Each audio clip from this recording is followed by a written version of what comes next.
Hello my soccer universe. The past 2 weeks showed that things can go sour so quickly, especially when you're a LASK fan. I had some hope that after a win in Salzburg, maybe this gives a lift, although the win was not very deserved, similar to the one in Altach. But it also confirms you have to look at performances, not necessarily on results. Well, the results were good. The results came because the opponent made errors and we have quite some individual quality up front. The big theme though is that we have a lot of great individualists, but we do not have a team. And this is the one thing that is so glaring, especially when you look at the goals that LASK is conceding. There's absolutely no cover for each other. Or when there's a tricky situation, there's almost no help coming. Everyone's kind of playing for themselves. And yes, some attacks look quite nice. You see that there's potential there. But I only find this going forward. Going backward, it is just so disconnected in many ways. And in that sense, yeah, glad that the Bundesliga part is over. But LASK still have 2 games to play. And I don't expect much from them. Because with such a non-team playing at Fiorentina, even if Fiorentina will play a second-string squad, not gonna be fun. And Reykjavik at home, yeah, who cares about that game then anymore? So yeah, not really a positive. But the one positive I can take from it is of course that as quickly as things turned sour over the past 2 weeks, and it's not only that the performance of the LASK went sour, but literally every result that you want to have go your way did not go your way. Not fun, but it can turn around. And the nice thing is that LASK have it in their own hands. Right after the break, you have the huge pivotal derby that you have to win if you want to have a shot for the top 6. You have also a pretty pivotal cup game, and if you win those, then everything can get in a very positive feedback loop.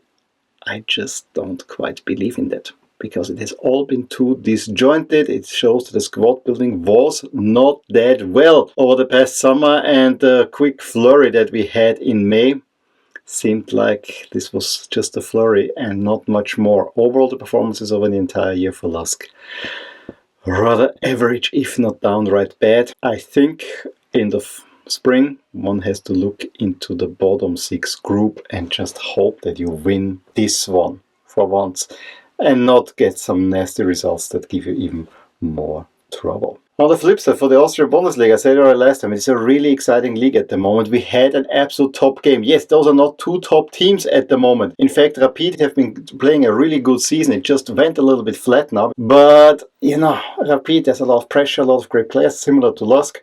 Austria Vienna was not that many expectations, and they're now only 3 points behind Sturm. I think having won now 8 games in a row, and Austria Vienna fans are chanting already that they're becoming champions. Don't quite believe it. Sturm Graz still very, very good.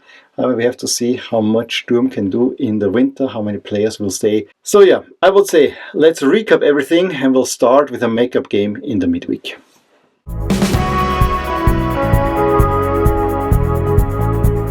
In Wednesday's makeup game, Salzburg finally turned their bad fortune into a win. But the signs were already there that it might not work again, because they had the big chance to take the lead through Oskar Kloch from the penalty spot. And Salinger, who had committed the penalty foul, actually makes good on his mistake. But then Capaldo gets the go-ahead goal, and Oskar Kloch just 2 minutes later in the 36th minute doubles the lead. Capaldo then right after have another one, and then late on Dagim, and it's a very resounding 4-0 win for Salzburg that sees them now move to 5th spot with a game in hand. However, the other worrying thing is the mood around Salzburg is so bad there were not even 4,000 people in the stadium.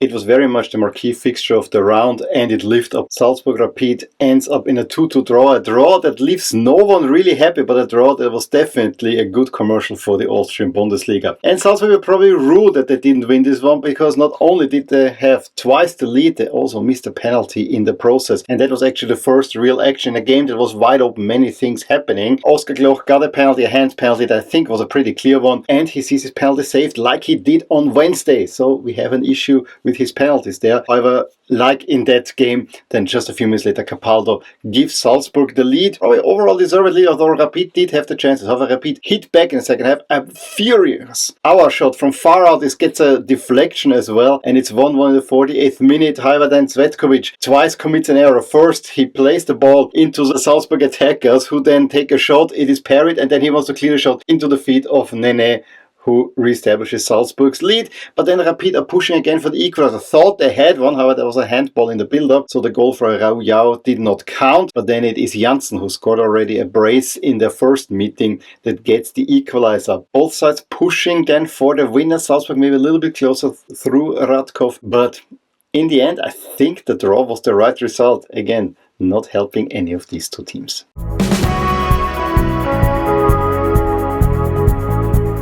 Sturm Graz get in the end a very one-sided 3-0 away win at WSG Tirol. However, the result belies how tight that game was for most of the time. Yes, Böwing, after a really nice assist by Bireth, gives Sturm Graz the lead, or in the 15th minute. Sturm Graz over-controlling a game. However, then they go down to 10 men thanks to a really stupid yellow-red card where Chukwuani cannot have his emotions in check and is sent off with a second yellow card. And then with a man more, Tirol actually put Sturm Graz a little bit on the back foot, who then were retreating a little bit more. But all the momentum was taken out when Üstendag fell over trying to get a penalty. Gets also a second yellow card, is sent off. Then everything was level again. Sturm Graz scored 2 late goals through Jatta and Yalkue.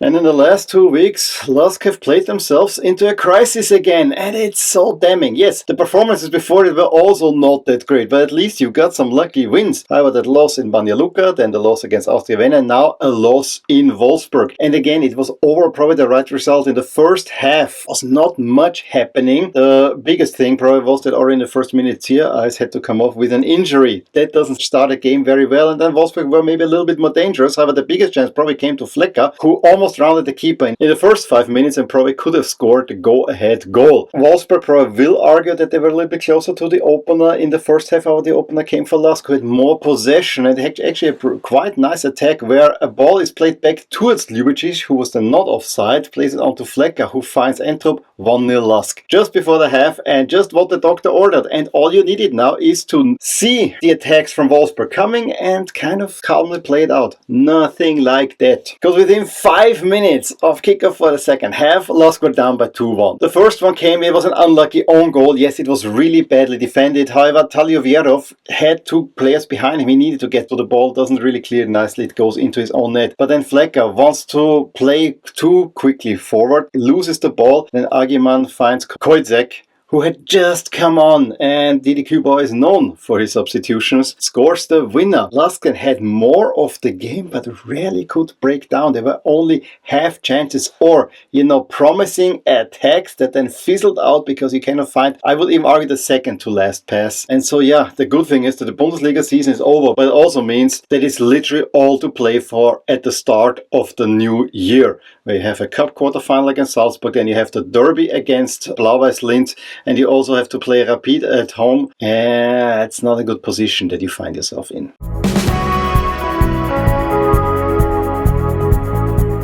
After a rotten result on Saturday, there were rotten results for LASK on Sunday in the early kickoffs. Blau-Weiss Linz beat, fully deservedly so, Klagenfurt 2-1. That game was never really in doubt. Maybe for a moment when Klagenfurt got a penalty that Bobsin converted, but it was very much against the run of play. Blau-Weiss Linz actually got an equalizer in the 31st minute that was then called off because there was a foul in the build-up by Ronny Waldo. I think he touched the ball with the hand, but Ronny Waldo equalizes before the half with a penalty, and after the half it's going again. A former LASK player that assists Ronny Waldo, who is just in super goal-scoring form, and that at a very advanced age. He gives Blau-Weiss Linz another win.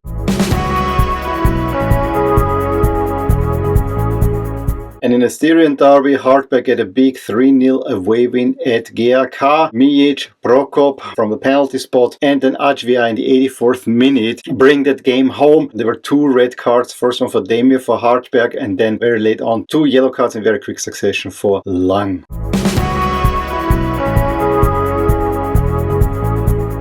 And Austria Vienna fans keep singing that they're becoming champions after another win, a 3-0 over Altach. Also a game that was never in doubt, although Altach had their moments where if they would play it nicer and had a little bit more finishing, they could have put Austria a little bit in trouble. However, Austria get the lead from the penalty spot through Fitz. Wiesinger seemingly had given Austria Vienna a 2-0 lead. However, there's a foul in the build-up, then Ramftl in the second half with a great shot from the edge of the box. And late on Prelec Also, nice shot in the 76th minute, and Austria Vienna keep winning and winning and winning. Only 3 points behind Sturm. It's a theme going throughout the video, but if you read the table, it's very tough reading for a LASK fan. A week ago, the chances of making the top 6 were at 62%. Now they're only at 34%, so they're more or less slashed in half, and you need to win the head-to-head against Blau-Weiss Linz to have a realistic chance, and hope that Hartberg have a relatively easy schedule to not go on a run while you have to pick up some results yourself. I think 5 of the top 6 are more or less settled. It's really for that last spot between the 2 Linz teams and Hartberg. And I have a feeling that LASK will not be the winner out of those 3, although by pure squad, they should be. But again, it's not a team. On the bottom, not much has changed. Altach remain bottom, but they're only 2 points behind GRK, who really reeling now after another tough loss for them. And on top, it's 3 points between Sturm and Austria Vienna, with Rapid hanging already a little bit back, and Salzburg actually could close in on them as well with the makeup game.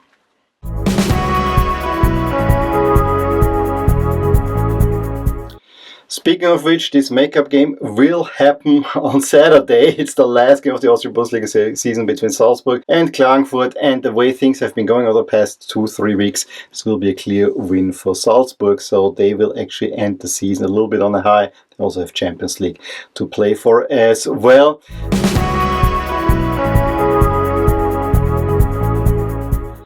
Okay, this is me talking about LASK. I may do a slight review of the fall in 1 week's time to kind of get the final Salzburg game there in as well, have a short video, and then we'll cap it for the winter. But yeah, I cannot wait for this year to be over. It was not a good year to be a LASK fan. Yes, one of the greatest wins happened in that year. That was cool, but overall, kind of so and so. At least you managed to finish third in the league, so you had a run in there that was felt really good, but many other things, there was a lot of mess in there. Overall, I would give that year a grade of D, not much more. Any case, please give me a thumbs up if you enjoyed this video, subscribe to my channel if you want to see more videos like these. I'll talk to you soon about more things in my Austrian Bundesliga universe. Bye!